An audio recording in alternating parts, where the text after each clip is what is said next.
There's the young short-term missionary named Shelby who went to Thailand. She went to Thailand to minister to the prostitutes in Thailand. She said it broke her heart, but she learned something. She said she went over there with the understanding of why would these girls make these decisions?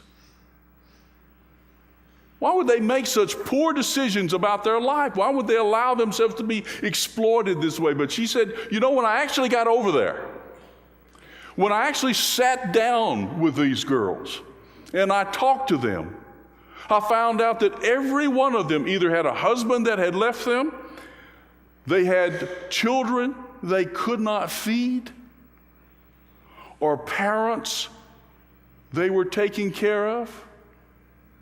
That not a single one of them woke up and said, I think I want to be a prostitute. Every one of them was unhappy. But it's so much easier just to stand outside and condemn. She said, I was praying one night and I wondered if I had a child and I was watching my child starve to death literally in front of me, what would I do? Would I stand pompously on my beliefs and watch my child die?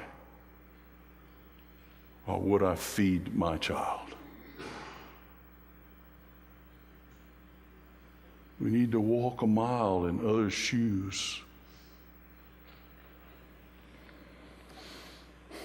We need to be genuine.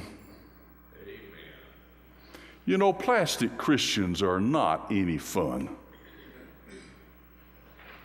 Plastic Christians aren't real, and we don't fool anybody when we act that way. So it's time for us to be authentic. Admit where we struggle, admit when we don't understand, and seek God's will.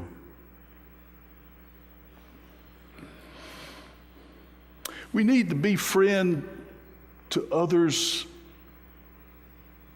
with no stipulations. More than one person has felt when somebody has befriended them from the church and then later tried to get them to come to church, and then when they didn't come to church, then they dropped the friendship and they moved to someone else. Then the person who gets dropped said, well, they didn't really care about me at all. I was just a statistic to them. They wanted me to go to church. And when I decided not to, then it was obvious they didn't really care about me at all.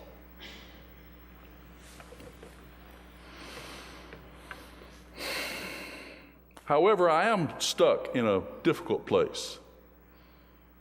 Because you see, Margaret Feinberg said to stand up and call other people judgmental is to be judgmental.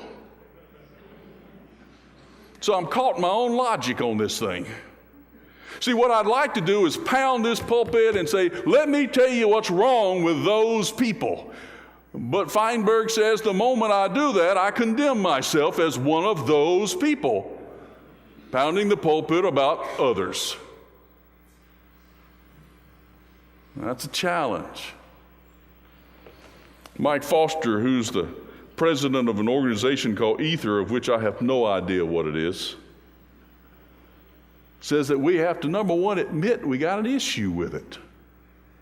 That's the number one thing, whether you're dealing with weight, whether you're dealing with alcohol, whether you're dealing with drugs, whether you're dealing with brokenness in a marriage, whether you're dealing with struggling with your teenagers, whether you're dealing with finding a job, whatever it is, the first thing we have to do is admit we need some help. And for the church, judgmentalism and arrogance is a place where we need to just admit we need some help. And then once we do that, then we need to go out and engage the very people that we have so religiously stayed away from,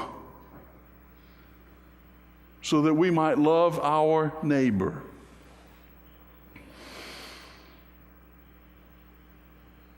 John Allen was getting married. She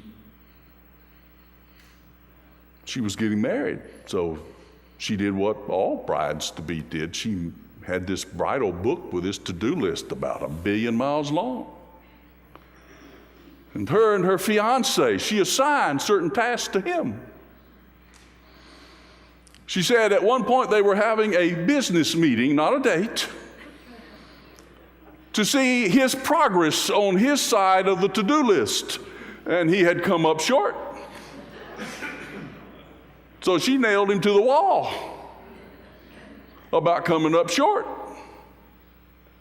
She said, I figured he'd get all huffy and puffy and just come right back at me, but he didn't. She said, he just stared at me for a long time till I grew a little uncomfortable, and then he said, John Allen, can I ask you a question?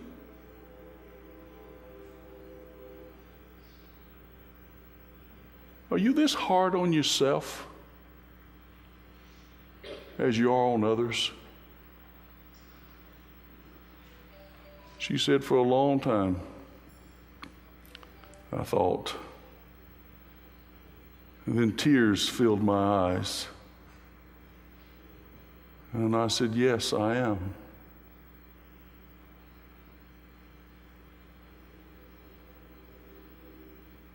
You see,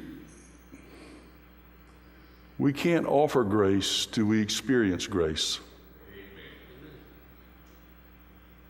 And some of us haven't even experienced it yet. Jesus said, come unto me, all you that labor and are heavy laden, and I will give you rest. I'm not going to ask you how many are tired right now. We're about to leave for 13 days in the Middle East. I got a to-do list about that long.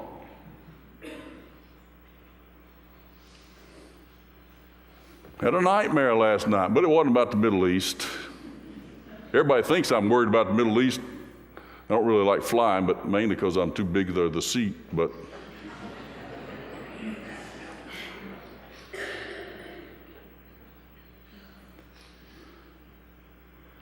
maybe we need to hear what Jesus has to say. Come unto me, all ye that labor and are heavy laden, and I will give you rest.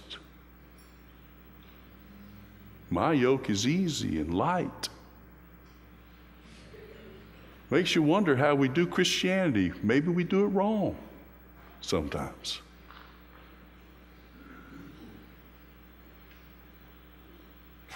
Maybe I need to cut myself some slack and give myself some grace because the Lord gave me some grace. And maybe I need to do that to those around me. And then maybe, just maybe, I can love my neighbor.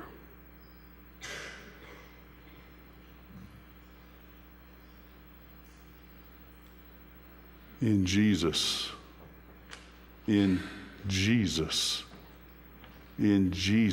holy name, I offer this to you. Amen.